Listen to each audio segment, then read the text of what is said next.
নিজের উপর বিশ্বাস রাখো, তুমিই পারবে, তোমার দ্বারাই সম্ভব।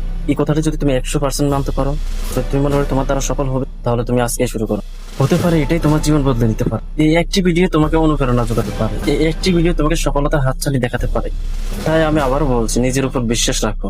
তোমার পরিবার এবং সারা পৃথিবী যদি তোমার উপর বিশ্বাস না রাখে বন্ধু, তাও তুমি তোমার নিজের উপর হাল ছেড়ো না। তোমার নিজের উপর বিশ্বাস রাখো, কনফিডেন্স রাখো, আত্মবিশ্বাস রাখো, তুমি পারবে। হ্যাঁ, তুমি পারবে। কারণ ইতিহাসে যারা পরিবর্তন এনেছে সবাই শুরুতে একা ছিল বন্ধু, সবাই একা ছিল। তাই তোমাকেও লড়তে হবে। আর এই লড়াইটা কেবল শুধুমাত্র তোমার একা, হ্যাঁ একান্তই তোমার একা। নাম্বার 2, যদি সফল হতে চাও তাহলে অবশ্যই তোমাকে রাত 9টায় ঘুমিয়ে যেতে হবে এবং আর্লি টু আর্লি উঠে যেতে হবে, অর্থাৎ সকাল সকাল উঠে যেতে হবে। যদি তুমি মনে করো যে আমি সফল হতে চাই আবার আমি দেরি করে ঘুমাবো, দেরি করে উঠবো, তাহলে তোমার জন্য এটা না। যদি মোবাইল টিপতে টিপতে সারা রাত কাটিয়ে দাও, যদি গার্লফ্রেন্ডের পিছনে সময় নষ্ট করতে করতে সারা রাত পার করে দাও, তাহলে এই ভিডিওটি তোমার জন্য না বন্ধু, এই ভিডিওটি তোমার জন্য না। তোমাকে অবশ্যই পরিবর্তন হতে হবে।